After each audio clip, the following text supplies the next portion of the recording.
काही कमतरता आल्या याची नोंद घेऊन करेक्टिव्ह मेजर्स अधिक घेतले पाहिजेत या निष्कर्षाशी शेवटी गव्हर्नमेंट त्यावेळेस पोहोचलं.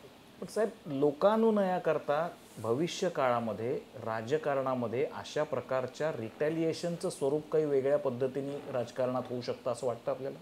मला कोणी शहाणे राज्यकर्ते कोणी करणार नाहीत.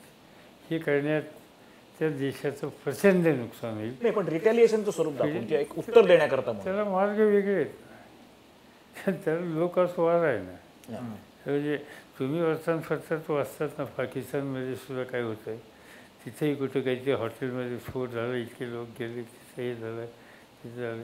आज जो आपल्याला जे त्रास देत आहेत ते त्यांनाही त्रास देत आहेत. आणि त्यामुळं तिथल्या राज्यकर्त्यांना सुद्धा त्याची झळ पोचते. ज्यावेळी इंटरनॅशनल फोरमवर बसतात, वन टू वन चर्चा करतात, त्यावेळेला दोघांनाही या यातना आहेत. आणि त्याच्यासाठी आपण काही कलेक्टिव्ह मेजर्स घेतले पाहिजेत आणि घेतातही. लोकॉस वॉरचा ज्या वेळेला आपण विषय करतोय, बलुचिस्तान ज्या स्वरूपामध्ये पाकिस्तान काश्मीरमध्ये दहशतवादाला खतपाणी घालता असा आरोप होतो, त्याच स्वरूपात पाकिस्तान भारतावर आरोप करतं की बलुचिस्तानमध्ये भारत अशाच स्वरूपामध्ये लोकॉस वॉर घडवून आणतं. असं आहे की कोण करतं हे मला नाही सांगता येणार आज, पण आज जे भारतात जे होतं आहे ते पाकिस्तानमध्ये सुद्धा होतं आहे, ते सतत होतं आहे. आताचा जो कॉन्फ्लिक्ट मला दिसतो, अनफॉर्च्युनेटली त्याला कदाचित असं ख्रिश्चनिटी वर्सेस इस्लाम असं त्याचं स्वरूप होण्याची शक्यता ती दिसते. आणि हे जे ISIS वगैरे हे जे काही फोर्सेस आहेत त्याच्यात सहभागी होण्याच्या संबंधीचा विचार करणाऱ्या ज्या इस्लामिक तरुणांना ज्या वेळेला कुठं पकडलं जातं किंवा बोललं जातं तेव्हा त्यांच्यात एक असा बदला वगैरे अशा प्रकारची भावना होती. आणि त्याचं कारण आहे ते अशी कुठं कुठं काही ना काहीतरी घडलेलं असं दाखवलं जातं. त्याच्यात सत्य किती आहे किंवा चिथावणी किती दिलेली आहे हा भाग आपल्याला बघावा लागेल. पण त्याच्यात दोन्ही बाजू आहेत अशा प्रकारचा समज दोन्ही वर्गातल्या तरुण पिढीच्यामध्ये आहे. एक योगायोग म्हणा किंवा काहीही म्हणा, 2 दिवसापूर्वी आपण एक विधान केलं होतं, तेच विधान तसंच्या तसं सत्य परिस्थितीमध्ये आलं. आणि ते विधान होतं, आमिर खानवर जे आरोप झाले, इनटॉलरन्सचं वातावरण जे काही भोवती आहे त्याच्याकरता साहित्यिक राजीनामा देत आहेत, अनेक पद्धतीने वेगवेगळे निषेध होत आहेत. आमिर खानच्या विधानावरून जो गदारोळ उठला त्याच्यावर प्रतिक्रिया देताना आपण असं म्हणाला होतात की अशा प्रकारे इतक्या टोकाची भूमिका घेऊन आमिर खानवर रिॲक्ट होणं ही सुद्धा एका प्रकारची असहिष्णुताच आहे. आणि तेच उत्तर तशा शब्दात आमिर खानने आपल्या पत्रात किंवा जाहीर स्टेटमेंटमध्ये दिलं आहे. आणि स्टील ही सेड की ही स्टक टू ही स्टेटमेंट. मला तुम्हाला वेगळ्या कॉन्टेक्स्टमध्ये हा प्रश्न विचारायचा आहे की खरोखर आत्ता आणि तुमचे साहित्यिकांशी आणि सगळ्यांशी जवळचे संबंध आहेत, तुम्हाला काय वाटतं व्यक्तिगतरित्या की खरोखर असं वातावरण देशामध्ये आहे आणि त्याचा हा मार्ग होऊ शकतो का? त्याच्यात 2 गोष्टी आहेत. आजच्या वर्तमानपत्रात 2 गोष्टी आहेत. शरद पवारांनी एके वेळी असं सांगितलं, मला काही त्याच्यात हे बोलायचं नाही, हा माझ्या दृष्टीने महत्त्वाचा प्रश्न नाही. आणि नंतर ते असं बोलले, असं लगेचच्या लगेच त्यांनी आपलं स्टेटमेंट बदललं असा एक आरोप माझ्यावर आज काही लोकांनी केला आहे. गोष्ट खरी, दोन्ही गोष्टी खऱ्या आहेत. कारण तो कर्नल महाडिक याच्या घरी मी ज्यावेळी गेलो, त्याच्या कुटुंबियांना मी भेटलो, त्यावेळेला तिथं मला हा प्रश्न विचारला आमिर खानचा. मी म्हटलं माझ्या दृष्टीने आमिर खान हा प्रश्न नाही. या कुटुंबांना मी विचारलं, त्यांचा कुटुंब प्रमुखाची हत्या झालेली आणि त्यामुळे मी त्या प्रश्नावर आता बोलत नाही. अगदी बरोबर होतं काय तिथं मी काय आमिर खानचं बोललो.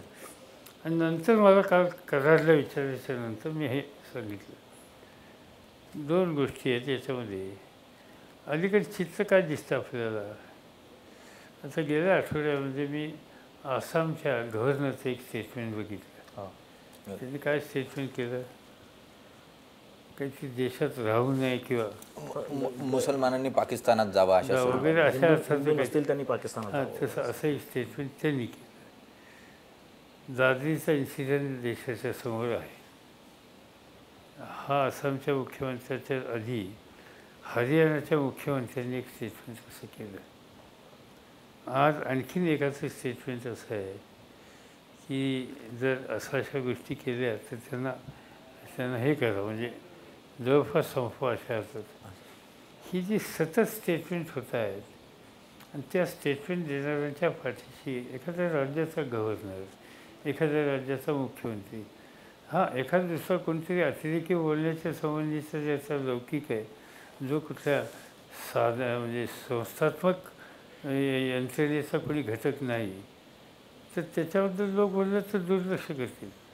पण जे अधिकार ज्यांच्याकडे आहे ना, अधिकारवाणीनं बोलण्याची जबाबदारी ज्यांच्यावर आहे, ते लोक ज्यावेळी हे बोलतात त्याचा अर्थ या सगळ्या प्रश्नाकडे या सवर्ण वर्गाचा बघण्याचा दृष्टिकोन हा योग्य नाही, तो चुकीचा आहे आणि तो असहिष्णू अशा प्रकारचा आहे असं निष्कर्ष काढला तर दोष देता येणार नाही. हे मध्यंतरी माझ्या वाचनात आलं की भारतीय जनता पार्टीच्या पक्षाच्या अध्यक्षांनी जे अशी स्टेटमेंट करणार असे त्यांचे जे 5-6 सहकारी आहेत त्यांना बोलून काय त्यांना सांगायचं ते सांगितलं म्हणे. आणि चांगलं झालं, काही हरकत नाही, हे कंट्रोल करायचं, नियंत्रित करायचा प्रयत्न करतात. पण त्याच्यानंतर एक गव्हर्नर असं बोलतो, त्याच्यानंतर एक मुख्यमंत्री असं बोलतो, त्याच्यानंतर ते व्ही के सिंग जे लष्कराचे प्रमुख होते ते दलितांच्याबद्दल आणखीन काहीतरी स्टेटमेंट करतात.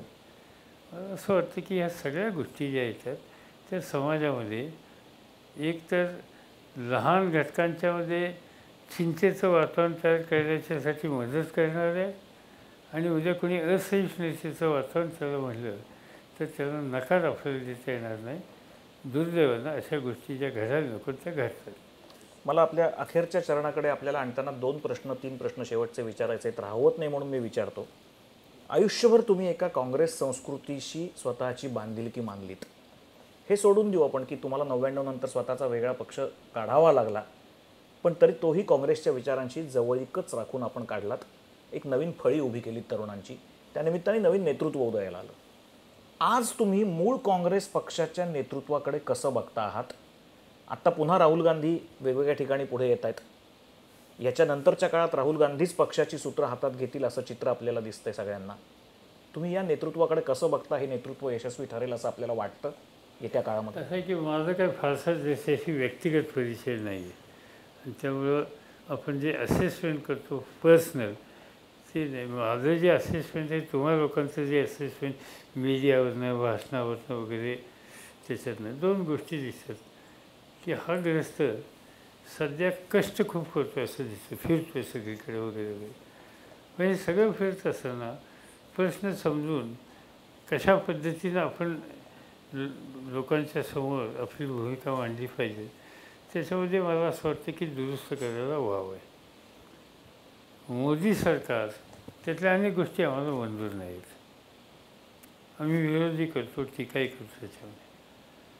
पण प्राईम मिनिस्टर एखाद्या राज्याचा मुख्यमंत्री किंवा या मी इन्स्टिट्यूशन्स आहेत असं म्हणतो. इन्स्टिट्यूशन्सचं एक महत्त्व हे कोणीही सांभाळलं पाहिजे. हां त्यांची धोरणं इन्स्टिट्यूशनची चुकीची असतील तर धोरणावर प्रहार करूया, पण इन्स्टिट्यूशन उद्ध्वस्त करण्याच्या संबंधीचं काम कधी होता कामा नये. अलीकडे या नव्या पिढीतल्या लोकांच्याकडून व्यक्तिगत इतका त्याच्यावर एक कटुतेची भूमिका घेतली जाते की ती फारशी लोकांनाही पसंत पडते असं मला वाटत नाही. त्याचं उदाहरण कालच आपण बंगलोरला का कुठेतरी प्रश्न विचारल्याच्या प्रश्नाला नव्या पिढीतल्या लोकांनी काही वेगळी उत्तरं दिली. तर त्यामुळं कष्ट करतात, फिरतात, लोकांच्यात जाणून घ्यायचा प्रयत्न करतात, छोटी लिडरशिप अशा कष्टातूनच उभी केली जाते. पण हे सगळं करत असताना आपण या सगळ्या इन्स्टिट्यूशन्सकडं आपण बघताना थोडी सभ्यता सुसंस्कृत याच्यापासून फार बाजूला जाऊन चालत नसतं. आणि मला असं वाटतं की राहुल गांधी हे सुद्धा इथून पुढं जे प्रयत्न करत आहेत त्या प्रयत्नाला जर म्हणजे जवाहरलाल नेहरूंच्यापासून एक दृष्टिकोन त्यांनी स्वीकारला होता सुसंस्कृतपणाचा आणि इतरांच्याबद्दलचा सन्मानाचा, तो ठेवून पुढे जाण्याच्या संबंधीची काळजी घेतली आणि देशाच्या समोरचे जे प्रश्न आहेत त्या प्रश्नाच्या संबंधी क्लॅरिटी आत्मसात करून त्या पद्धतीनं निर्णय घेण्याची भूमिका घेतली. मला असं वाटतं की त्याच्यात यश येईल. पण निवड टीका टिप्पणी, हल्ला किंवा विरोधासाठी विरोध या सगळ्या गोष्टी प्रश्न सुटत असतात. आज देशासमोरचे प्रश्न साधी गोष्ट आहे.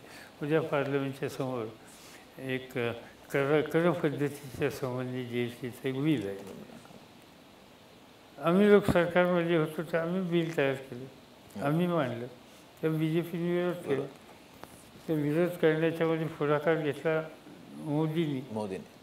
त्यामुळे ते होऊ शकलं नाही. आता मोदी सत्तेवर आल्यावर काँग्रेसने विरोध केला. आता ठीक आहे, विरोध का केला तर त्यांनी केला म्हणून आम्ही केला. फिटमफेट झाली. आता का विरोध करायचा? खरं म्हटलं तर त्यांनी विरोध गाढवपणा केला म्हणून आम्ही केला पाहिजे असं काही आवश्यकता नाही. पण हे जे निर्णय घेतले जातात मला वाटतं की हा परिपक्वतेचे निर्णय नाही. आणि म्हणून ज्याचा जनमानसावर, देशावर, देशाच्या अर्थव्यवस्थेवर विपरीत परिणाम होत असतील त्या ठिकाणी for sake of political opposition आपण डिसिजन घेणं हे योग्य नाही. आणि त्याच्यात किती दुरुस्त्या होतात त्याच्यावर नेतृत्वाच्या संबंधीचे सुद्धा लोक त्या नेतृत्वाच्या बाबतीत निर्णयाप्रती येतील. साहेब, काँग्रेस नेतृत्वाबद्दल आपण बोललात. राष्ट्रवादी काँग्रेसच्या नेतृत्वाकडे लोक फार वेगळ्या दृष्टीने बघतायत. सुप्रियाताई, अजितदादा आणि त्यांच्याबरोबर एका नवीन नेत्यांची फळी 99 साली आपण जी आणली ती आता 15 ते 20 वर्ष मंत्रिमंडळ आणि त्या सगळ्या गोष्टींचा अनुभव आहे. तुम्ही राष्ट्रवादी काँग्रेसचं भविष्यकाळ कशा पद्धतीने बघता? असं याच्यामध्ये यंगर जनरेशन आम्ही तयार करायचा प्रयत्न केला.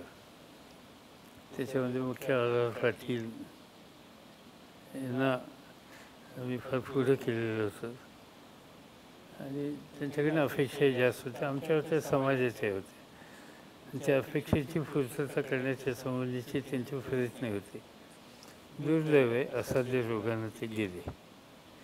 आता आम्ही जी साधारणतः फेरी तयार केलेली आहे त्याच्यामध्ये जयंतराव पाटील असतील की ज्यांचा अभ्यास आहे, स्वतः टेक्नोक्रॅट आहे, प्रश्नाच्या संबंधीची जाण चांगली आहे आणि कष्ट करण्याच्या संबंधीची तयारी आहे. दिलीप पाटील वाचन चांगलं आहे, प्रशासन कौशल्य आहे हे त्यांनी मंत्री असताना दाखवलं.